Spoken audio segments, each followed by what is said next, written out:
यार हाँ रतन जी गोलगप्पा आज रास्ते में आपका फ्लाइट में गाना सुनते आ रहे थे जी। तू तो हैदराबाद में हेलो कि पूरा जिला में मार कर रहे भूखा। पत्थर कमरिया से बहुत पुराना गाना है आपका। जी जी।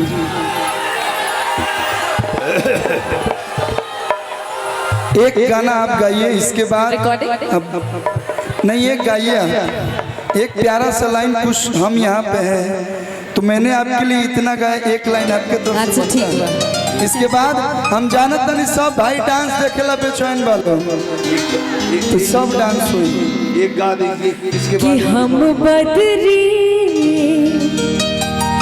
बला आसमनवा हवा के हम हाय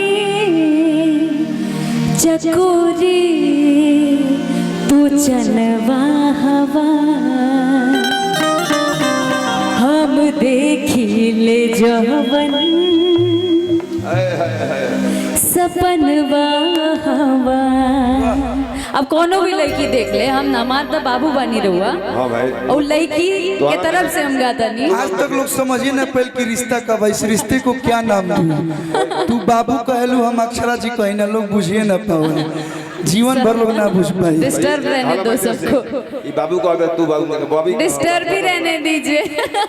रहुआ हमरा के बॉबी कहीं, बॉबी बॉबी आज ले बॉबी कहो। वही मेरी रहुआ हमार बाबू हम राउर बॉबी हम हर बाबू तू हमार बॉबी, ढेर लोग के बदल जाई आराम छवि, ढेर लोग के बदल जाई आराम छवि। हम हर बाबू तू हो हमार बॉबी, ज्यादा प्यार करबू तो बन जाई कवि, बॉबी खाली बड़ी सस्ता कर बा ज्यादा प्यार करबू तो हर प्यार में हम बन जाई। अरे बॉबी हो बॉबी, हम हर बाबू तू हो बॉबी, हम हर बाबू तू हो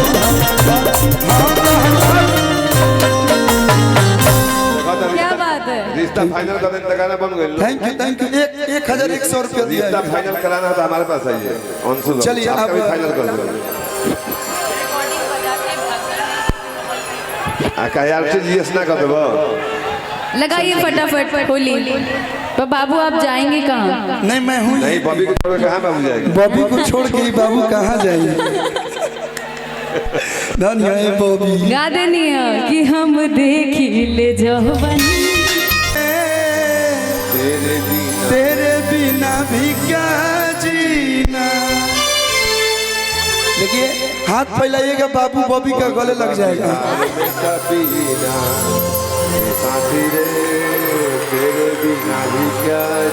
चले थैंक यू।